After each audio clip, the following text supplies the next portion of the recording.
So in this video, I'm going to show you how running Python scripts can be just as easy as running Bash scripts. So what I have here is I have two files. I have hn.py and hn.sh. One is the sh, of course, is a Bash script, and the .py file obviously is a Python file. These are both Hacker News scripts. What they do is they go to Hacker News and they download the top articles on their webpage and show you the titles and the links. So let me show you the Bash one first. Let me edit it.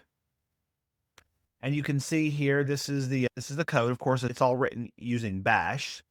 And yeah, so I can just run it. Just like this. And it goes and you can see here's the title and here's a link. No problem. The issue is that maybe you don't know how to write in the Bash syntax and you're more comfortable writing Python. Okay. So let's say you want to write the same code using Python. So if I look at the Python code here, yeah, now if Python, you'd be like, yeah, I understand what this code is doing. The problem is that you have a bunch of dependencies, requests, BS4, pandas, rich, etc. And because there are these external dependencies packages, you have to download these packages somewhere onto your system, right? And so where are these packages going to be located at? In your system, in some system location, in your home directory somewhere, a virtual environment. Like, where are you going to put these packages at? And are they going to conflict with other packages that you have on your system? So that's the problem with running Python files or writing code in Python, is that all these packages, where are they at and how are you going to manage them?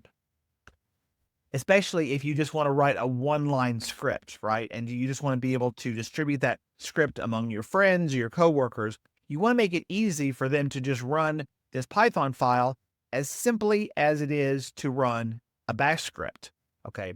And so how do you do that? How do you make this thing very executable? First of all, I don't have Python installed in my system. If I were to type in which Python, you can see it doesn't say there's anything there. What I'm going to use is I'm going to use UV, which is an extremely fast Python package and project manager written in Rust. And so what this thing does, UV, is it allows you to easily download multiple Python versions, and it also manages the dependencies as well too. Okay. And so it's pretty popular. Now, there are other Python package managers like Anaconda and Miniconda, etc. But this is actually, I think, one of the best ones. And so to install UV, all you have to do is just go to the GitHub, the UV URL, and then just type this curl command in at your terminal, and it'll just install UV pretty simply. And so I have UV right here already installed. And so UV manages Python. So if I type in UV and I say Python list, it shows you the versions of Python you have installed, and I don't have any Python installed. But I can say install like this, and it'll install the most recent version of Python, which is 3.13. But I could also say 3.10. Okay. And just like that, I now have, and if I do the list, you can see I have version 3.13 and 3.10. So just like that, really quickly, I was able to install two versions of Python. Okay. So now that I have Python installed, could I run this py file? How you run it using UV is UV run hn.py. Okay. Now you can't run this, but of course, because this Python file has dependencies, requests, BS4, pandas, etc. And so I would have to download these things. So I could use the UV to download the packages to my system. I could use it to create a virtual environment, but that's all very laborious. What I want to do is I want to make this as simple as possible. So what we're going to do is there's this new thing, relatively new thing.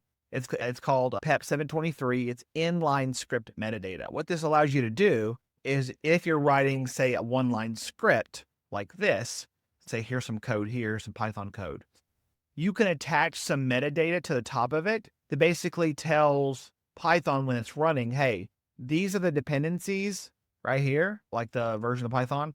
And then these are the package dependencies that the script is using. So what it'll do is that it'll download the dependencies first before it runs the actual script. Okay. So you may be wondering, so I have this hn.py, like, do I have to hand edit the metadata at the top of this? You could do that. But what we can do instead is we can just use UV to do it for us. So if I type in UV add and I say -- script, and I type in the name of the script that I want to modify. In this case, it's hn.py. And then I'm going to type in the dependencies that this script needs. Request, BS4, which is beautiful soup, pandas, and rich, just like that. And so what it'll do is it'll update that Python file. So if I look at it, you can see now that the UV has modified this file to say, oh, here's the metadata, right? It uses Python version 3.13 or greater, and then these are the dependencies. Of course, you can edit this thing to your heart's content if you want to change this, right? It's just text. So now that these dependencies are in here, I can now run this using UV. I could say UV run hn.py. And remember, last time I got an error message. Let's see if we get an error message this time.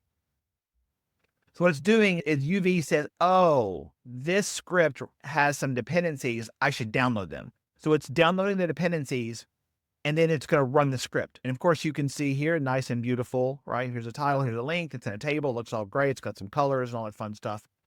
Now, you may be wondering, where could it actually put those dependencies at? There's a cache folder on your hard in your home directory. So it's called like .cache. I think it's under like .cache/UV. Is where those files are located at. If you're curious, like where is it at? It's in your quote unquote cache, but it only has to download it once. So if I run it again, you can see it didn't download any dependencies. I run it again, and you're like, why is it taking like a second to run it? It's because it's going out to the web and it's downloading the newest articles. Okay, so that was pretty cool. The problem now is that I have to type in UV run hn.py, whereas the bash script. Whereas with the bash script, hold on, all you have to do is just do hn.sh, just like that. So it's easier to run. So is there a way I could modify this py file so I can just execute it directly? And yes, there is a way to do that. And I'm going to show you that right now. So at the very top, I'm going to say #bang /user bin env -s big S UV run -- script. And I'm going to put a space there just because I want to. And I put a space there because I want to. You don't have to. And so what this does is it says, go in your environment and then say, hey, UV, I want you to run this script. What script? The script that follows. And then this comment right here, what that does, of course, is it makes sure that when UV is running Python, that it ensures these dependencies are installed. Okay? So now that I have this top line here and these dependencies here, I should be able to run this script as easily as running a bash script. So let me write that, exit out. And now if I do /hn.py, it should just run, and it does. So there you go. So I just showed you how running this bash script right here, running this Python script right here, is as easy as running this bash script. So now what I could do is I could email, Slack, or whatever, or somehow send this file over to a friend or a coworker or whoever, and all they have to do is just execute it. Now, of course, they have to have UV installed. Once you have UV installed, then you could have these millions of these scripts on your hard drive. And like I said, it can be just as easy to run these scripts as it is bash. And so now, instead of having to write your complicated logic in bash, you can just write it in Python. All right, that's it.